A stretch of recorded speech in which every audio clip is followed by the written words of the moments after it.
Du hast Lust, neue Dekotrends auszuprobieren und willst selbst kreativ werden? Schon mal was vom Boho-Trend gehört? Wir zeigen dir, wie du dir den Boho-Flair ganz einfach nach Hause holen kannst.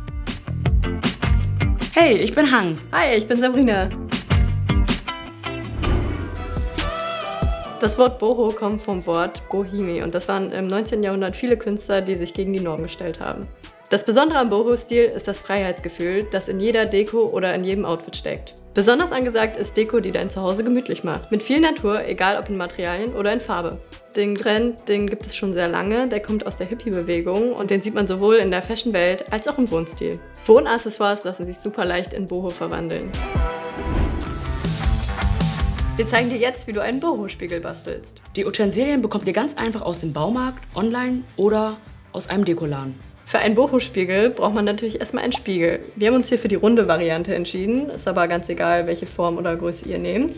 Dann brauchen wir einmal noch Bambusstäbe und eine Heißklebepistole.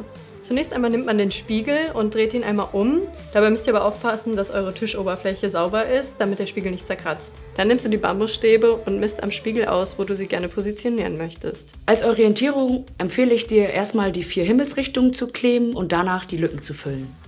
Dann nehmt ihr die verschiedenen langen Bambusstäbe und klebt sie mit der Heißklebepistole auf die Rückseite des Spiegels. Anschließend musst du dann nur noch die Bambusstäbe auf den Kleber drücken. Achte bei der Heißklebepistole auf jeden Fall darauf, dass du was unterlegst, weil auch gerne mal was runtertropft. Der fertige Boho-Spiegel ist ein super Hingucker am Flur und ein Willkommenszeichen für Gemütlichkeit. Dieser Boho-Wandkranz passt in jede Wohnung. Für diesen Wandkranz brauchst du lediglich einen Deko-Holzring, ein paar Wildblumen, eine Jute-Kordel und eine Haushalts- oder Gartenschere. Diese Utensilien bekommst du ganz einfach aus dem Baumarkt oder aus einem Dekoladen. Das Besondere an diesem Wandkranz ist, dass ihr ausschließlich natürliche Materialien braucht, weil er nur gebunden wird. Das heißt, ihr braucht zum Beispiel keinen Kleber. Als allererstes knotet man die Kordel am Ring fest und wickelt sie dann einmal rundherum. Wenn du einmal rum bist, dann bringst du das Garn auf die andere Seite und wickelst es noch einige Male um den Ring herum. Wichtig ist, dass die Stängel der Wildblumen gleichmäßig abgeschnitten werden. Anschließend musst du nur noch die Wildblumen auf der einen Seite des Rings festwickeln. Damit wir den Wandkranz später auch aufhängen können, haben wir uns noch für eine Schlaufe entschieden, die wir auf beiden Seiten des Rings befestigt haben. Bei der Gestaltung sind der Kreativität keine Grenzen gesetzt. Bunte Trockenblumen, kleine Schilder, Bilder, alles ist erlaubt.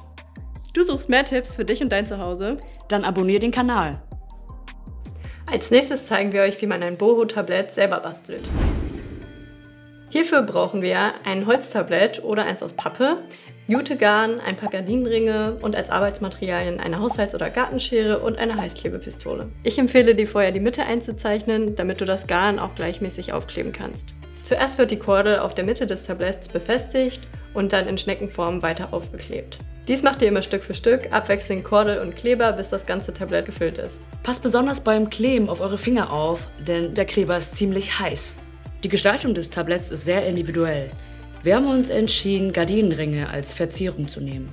Die Gardinenringe werden ebenfalls mit der Kordel umwickelt und die Enden mit Kleber befestigt. Damit alles besser hält und auch für eine schönere Optik, haben wir uns noch dazu entschlossen, die einzelnen Ringe mit Garn zu verbinden.